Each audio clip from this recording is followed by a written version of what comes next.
Sometimes even our children deal with the conflicts that we deal with when it comes to other people. And so I think that we have to be an example and show them how to work through that conflict. Yes, most definitely. We need to model it for them and we need to teach them. You're listening to Marriage Mania, where we are audacious, sagacious, and tenacious for the Lord to uphold godly marriages and to raise fervent children who are countercultural and stand for biblical truth.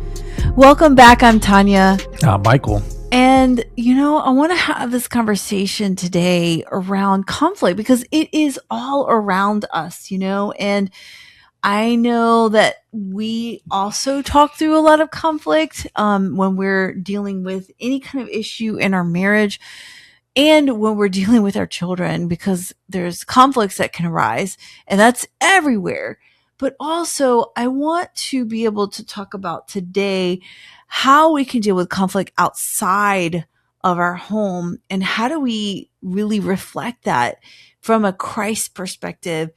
Our daughter recently had a really good example that we can pull out some Christ character with our daughter. And I want to be able to share a lot of that. But before we get to that, how do we, as adults, we go through conflict too in our marriage, through friends, people that may not agree with us, maybe a boss, maybe someone at church. Those are really tough things. And a lot of these scenarios that we're talking about, we want to be able to deal with them in the home first. Like, how do we deal with the conflict when we're together all the time?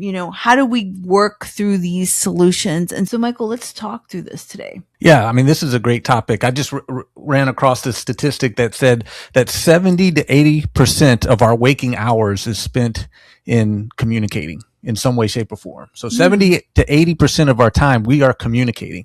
And half of that is listening. So we're either speaking or we're listening. And so it is so important. Communication is important in every facet of life, in every relationship. If there's one area we need to be an expert in, it's the area of communication. Mm-hmm. And by and large, we as a society and as individuals, we're not doing it very well. We're not spending hardly any time perfecting that skill. And it is a skill, and it's a learned skill. And we're not spending any time perfecting that. And the repercussions of that is there's just all kinds of conflict out there, bad conflict. You can't escape conflict. Conflict is everywhere. And you either have good conflict or you have bad conflict. Yeah. Or, some experts like to define all conflict as bad. And then you have disagreement discussions, which are good. However you want to kind of characterize that. Right. We either do conflict well or we do it poorly. Mm-hmm. And most of the time we do it very poorly because we're not spending any time acquiring any kind of expertise in that area. And we really need to be, because it kind of affects everything that we do. And when we're living with somebody 24/7, as in the case of a marriage and with our children, we are communicating with each other 70 to 80% of our time together. That's what the stats say. Are we doing it well? Are we doing it in a way that is healthy, that brings life into the relationship? Or are we doing it in a way that's hurtful and that drains the life out of the relationship? And it's that important. It's something that we need to model for our children. It's something we need to actually flat out teach our children actual curriculum. Yeah, like Proverbs says, 18:21, it says life and death are in the power of the tongue. And also Ephesians 4:29 talks about that we are to build up one another, edify one another with our words, so that, it's edifying to the hearer. That is so critical. I love that verse. I've loved that verse for so long, because it's really saying, don't let those bad words bring down someone, because you want to build them up. And how we speak to one another, like, we're an example in our home.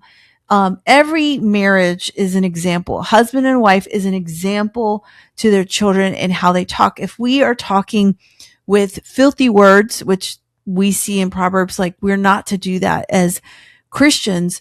But when we speak badly of one another, or we speak with harsh words towards one another, our children see that and think it's okay.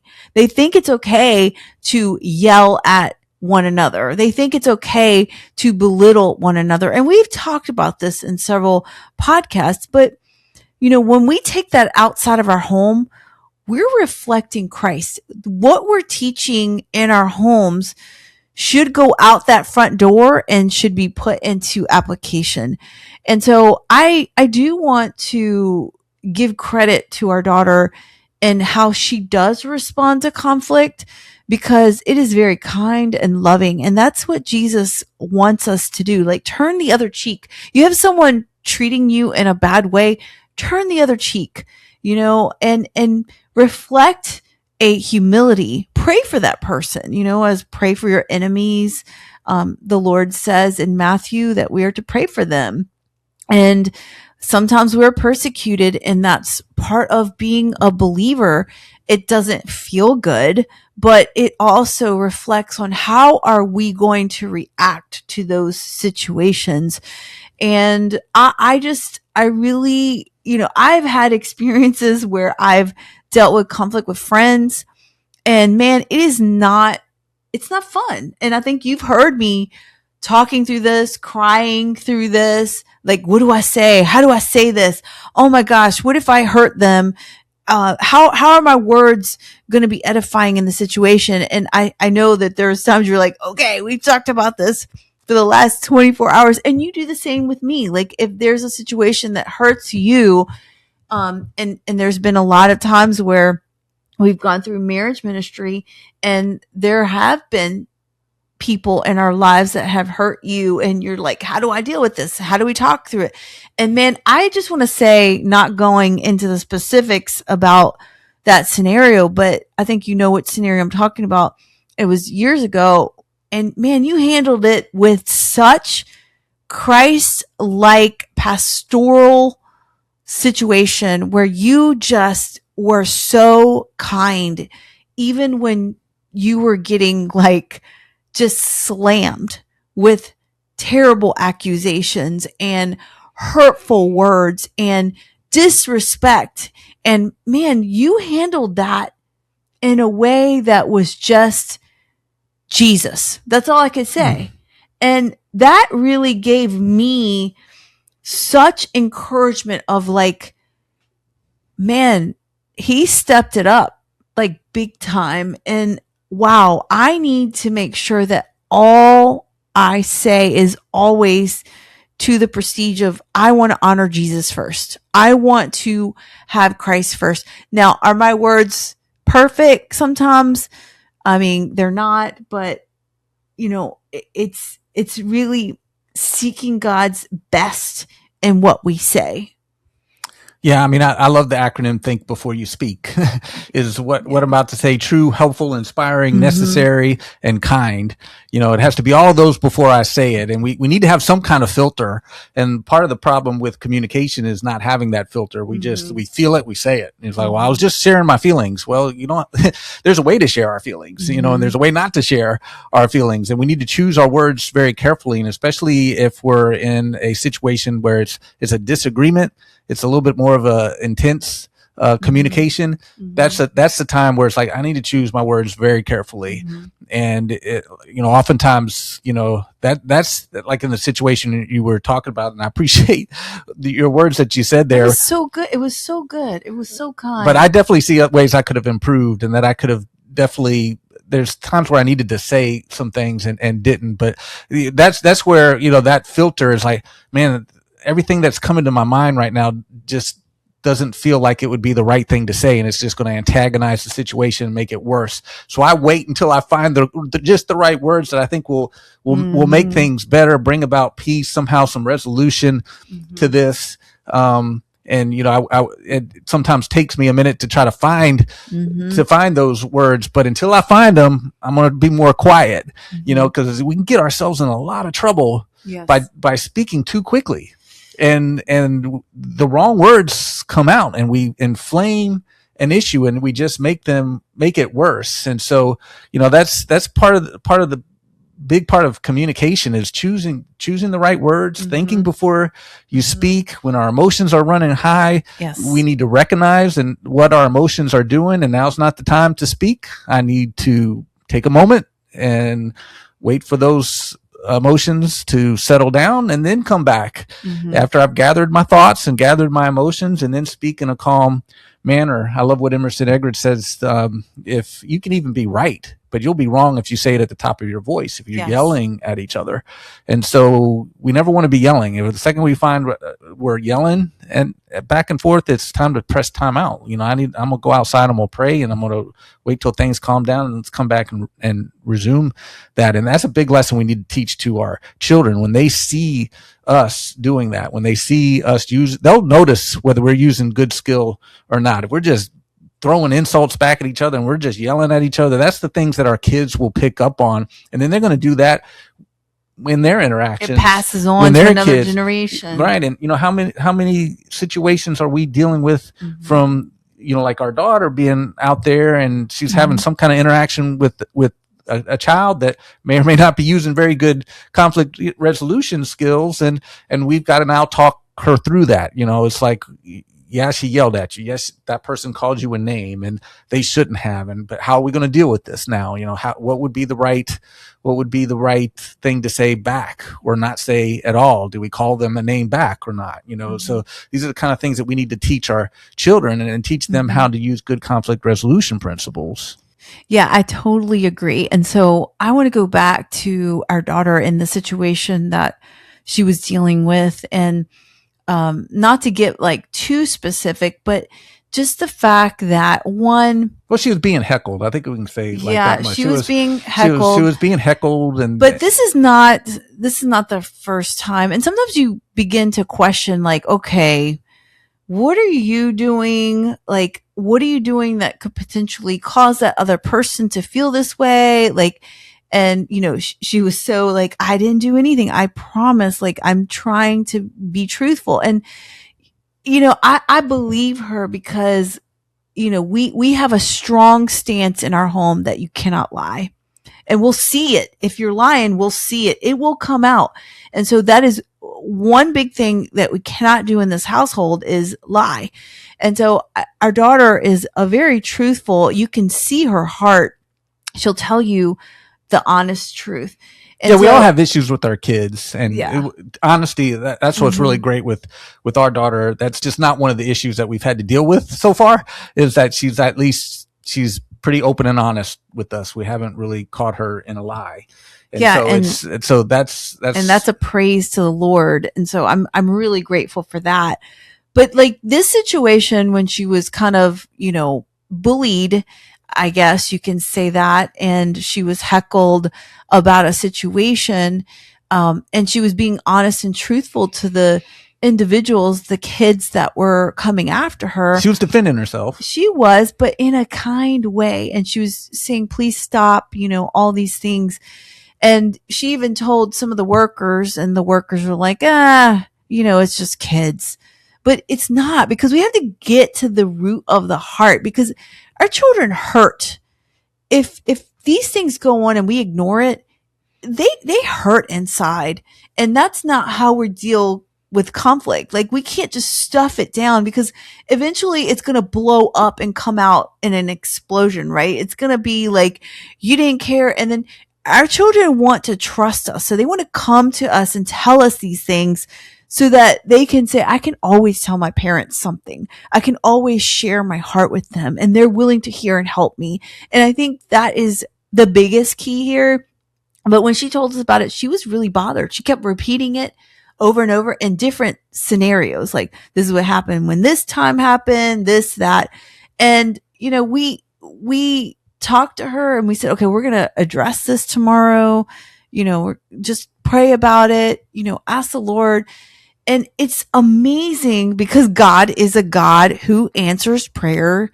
God is the living God. God hears the cries of his righteous people, and praise the Lord for him, because he answers prayer. Not always, but I believe that God has a tender heart for children. And I believe that God can see that the heart of a child is really broken, even by someone who wasn't intentionally trying to seek out to do it, but was heckling and just bullying. And I'll just say this before I say what actually happened.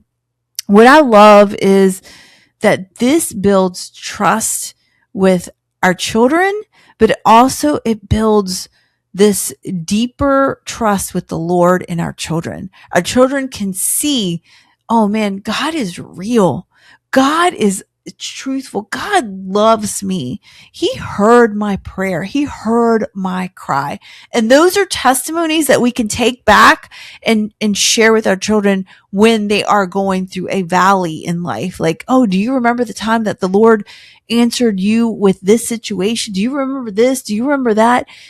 This builds our faith. And I think that is key. And there's a lot of lessons that we can learn from the situation. And what makes it really difficult is we weren't there. I know that was difficult for me. It's like, I remember telling you, I was like, man, I wish sometimes we could just put a microphone on a bug or whatever. A little lapel on her lapel. Yeah. So we could let's go back to the recording, just like police officers have with their cameras and the everything's recorded, and let's just go back to the tape and see what actually happened. Because we're always like, we don't just assume that our kid's an angel and it's the other person's fault. And we want, because we were asking her, is there something that you're doing that's attracting this? Is that, or even if you're not doing anything wrong, is there the way you're responding?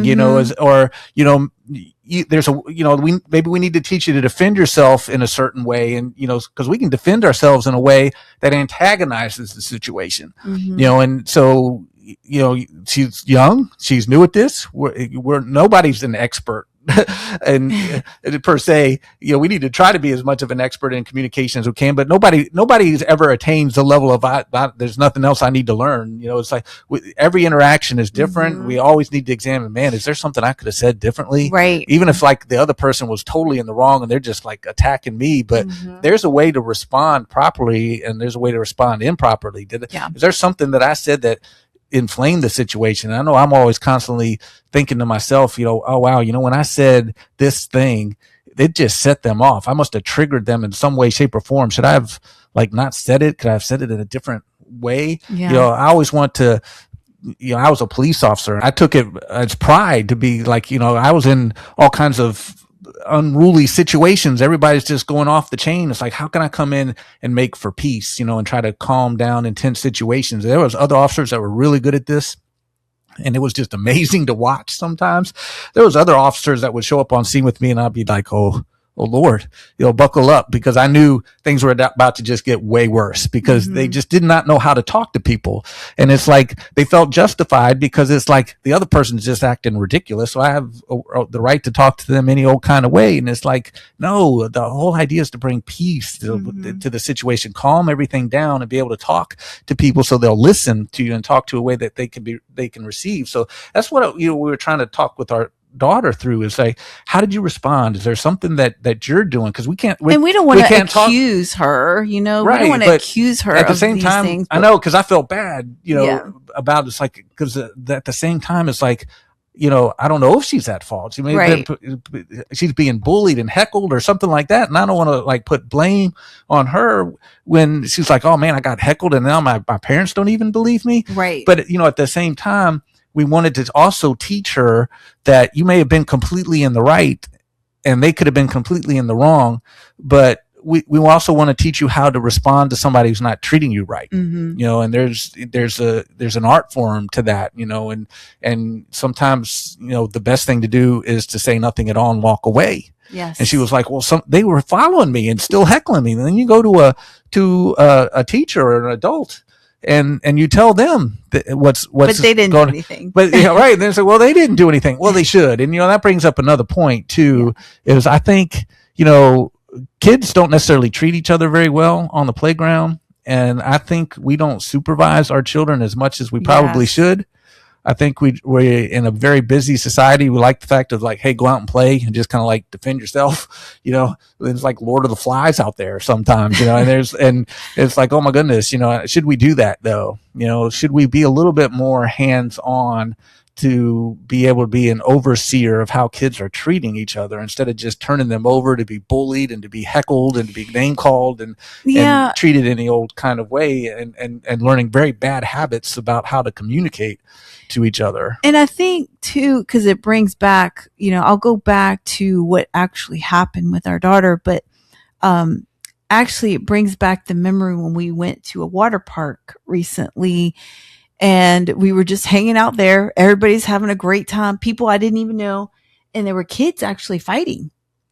And it was like, okay, so what's going on? There must have been a major conflict. And then you see a couple girls take down another girl under the water and hold them down. And I was like, okay, I have to step in. And sometimes if it's not your kids and you see some things that are happening, man, we've got to step in a biblical way to just hey, what's going on? How can I help?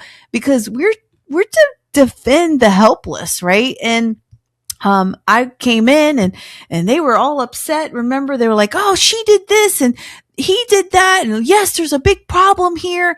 And then another adult came. We were all in the water and the adult came and she's like, okay, we need to stop. And I was like, we need to stop. And we separated them. And the parents came up to me because the parents weren't there at the time. They're like, thank you so much for helping my daughter because she did say she couldn't catch her breath. And I'm like, we don't need any crazy incidents happening here.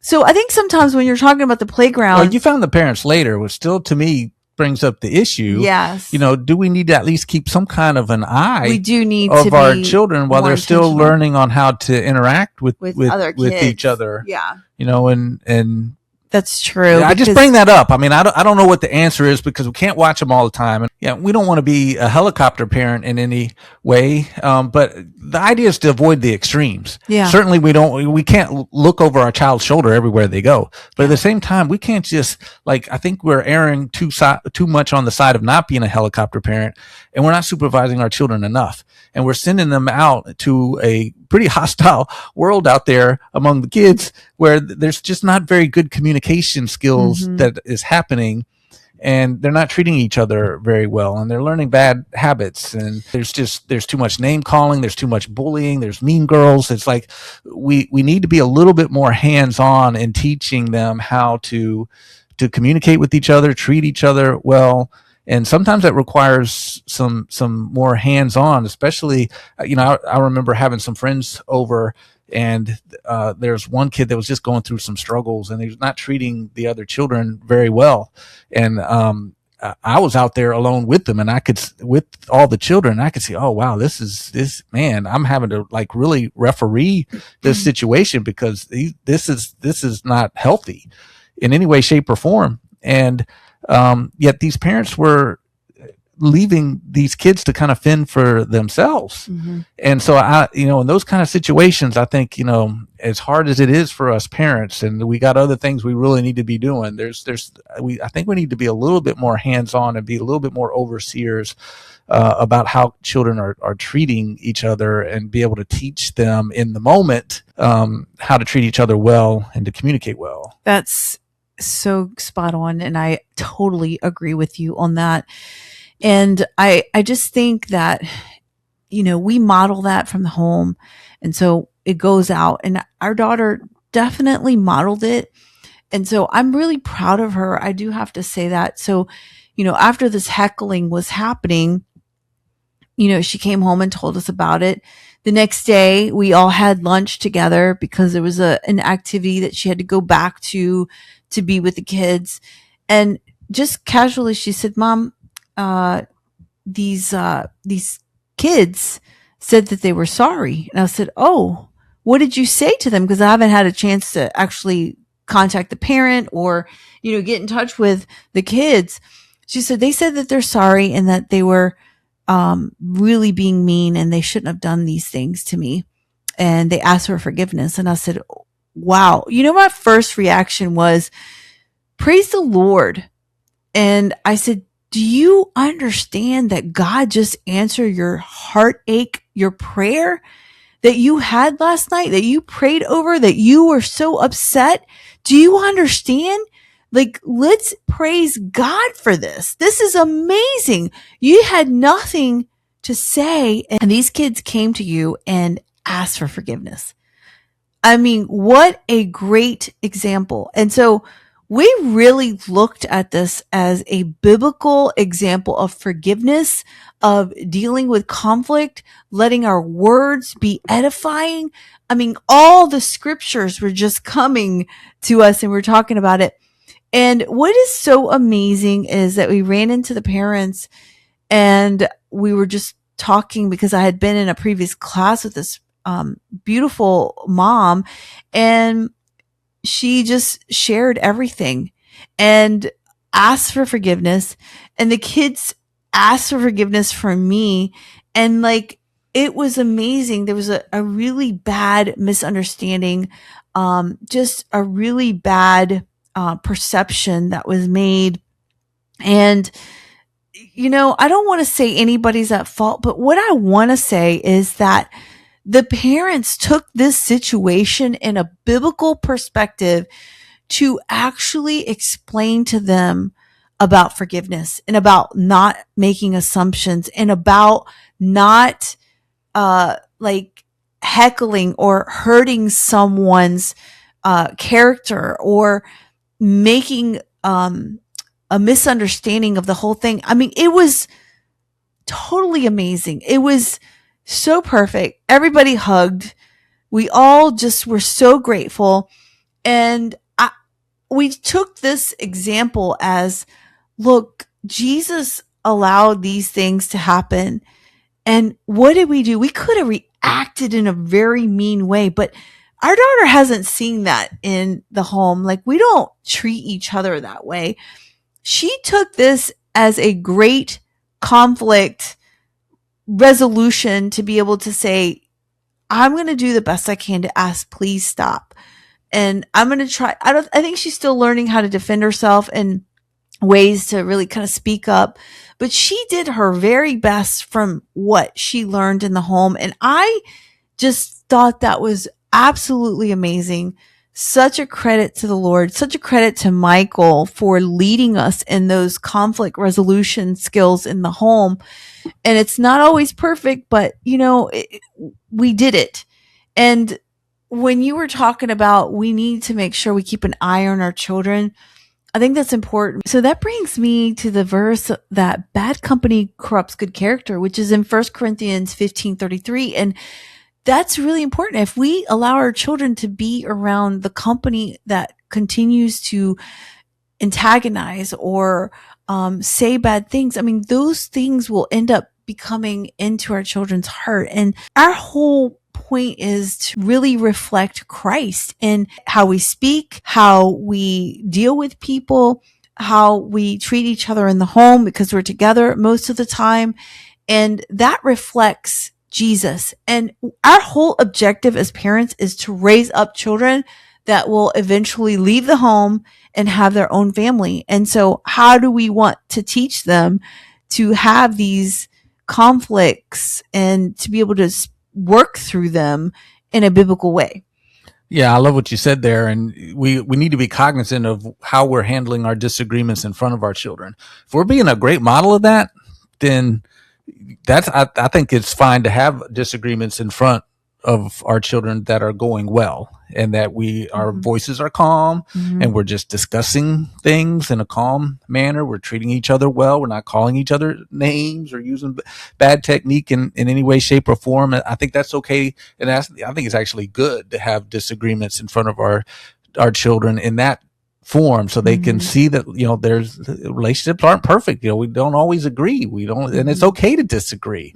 But we need to disagree in a respectful way. And when we're modeling that for them, then I think it's perfectly fine and really good actually to have those kind of discussions in front of our children. But the moment it goes south, we're yelling at each other, or we're calling each other names, or any number of ways where this communication is not beneficial for anybody to see.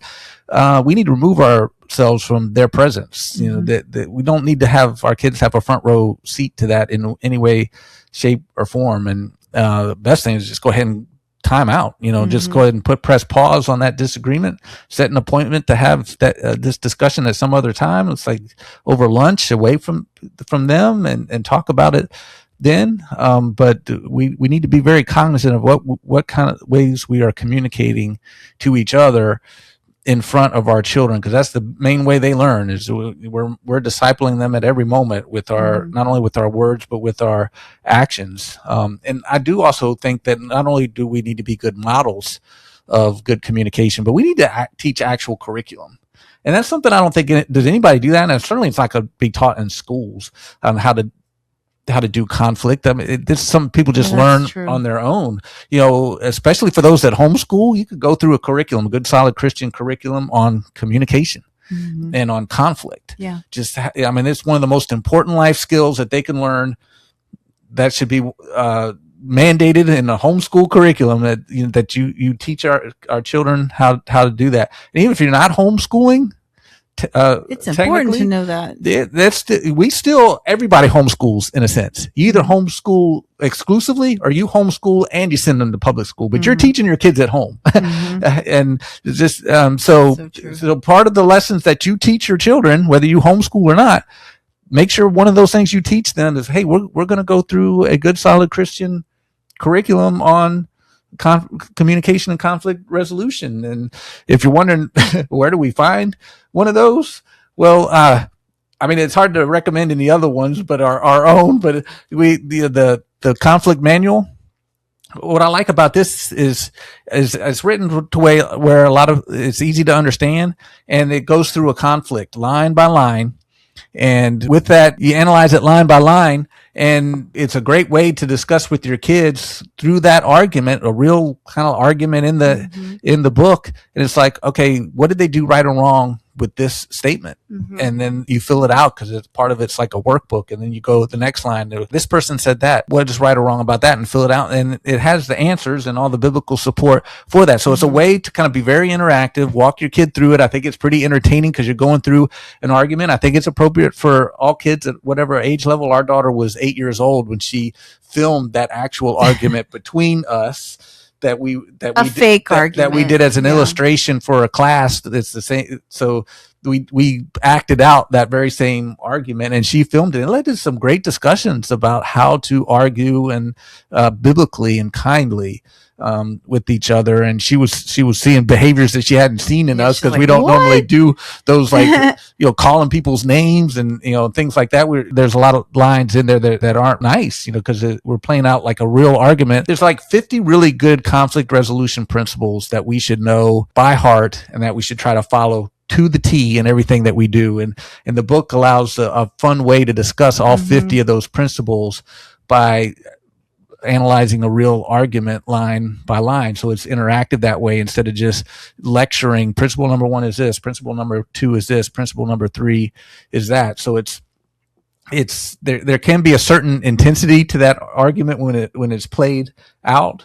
But it's not anything any different than what our kids see on the playground every day, unfortunately. And we have to prepare them for that. We need to teach them how to handle that. We need to teach them how not to contribute to that kind of interaction on their parts as well, and how to treat each other kindly, even somebody who's not treating you very kindly. How do we respond to that? Do we dish it back? Do we fight? Do we go to fists? Do we start calling them names because they called us names? What's the best way that we can respond and turn this disagreement into something that's more healthy and more beneficial? So that book goes through all that, and it's the kind of curriculum that we need to flat out teach our children and walk them through and teach them how to be an expert in communication, because that's such a life skill. They need it in everything that they do. Totally agree. It's called The Conflict Manual, The Biblical Approach to Communication in Disagreements. And I can put that information in the comments if you are interested. That really is so great, because this helps us to really be more in tune with how we communicate at home, and also how our children are communicating back to us, and then how we take it outside of our home. So that is so important. I love that we had this conversation. I love that the Lord answers prayer. I love that our daughter was able to just be encouraged by God's word, be encouraged by the whole situation, the after effect, because during it hurts, and it does hurt when we're communicating in a bad way to where it hurts one another. And so I'm just so grateful that she was able to experience the biblical way of, okay, it started very negative, but it ended up reflecting Jesus. And, I commend the parents of the other children, Yes. because that was perfect. I mean, that was awesome how they handled that. Yeah, it was because awesome. They came up to both of the kids at the end of this session, and our daughter happened to say something that kind of like, oh, what was the deal? There must have been something she was in tuned. She was in tune. That something was wrong with the interaction here. I'm going to talk to my daughters about what happened. And when she talked to them, she had an open and honest relationship with them. So they told her what happened, and she addressed it, in a perfect way. It's like, it was beautiful. You don't treat people that way. How could haven't taught you to do that? What made you think that was okay? It's like, well, why did, what was the problem? And they really talked it out, and they had a long lesson on how to treat people and how to talk. And that's what we should do. None of our kids are perfect. They're still learning, and we're still hopefully trying to teach them. And when we come across an interaction that didn't go well between children, that's a teaching moment. Mm-hmm. And we need to get to the bottom of what's going on, and we need to teach them how to deal with that situation and how to treat people. There was another situation that happened with our daughter, and I just loved how you handled that, where you talked to the mom and y'all got to the bottom of it, and you guys talked it out. Lunch together, right? And you talked it out with the kids, and it was awesome. You had a very involved lesson with them on communication. And everybody apologized. It was great. Those are in the moment. Yes. Communicate that, life lessons as we're going through life and we're dealing with people on a regular basis.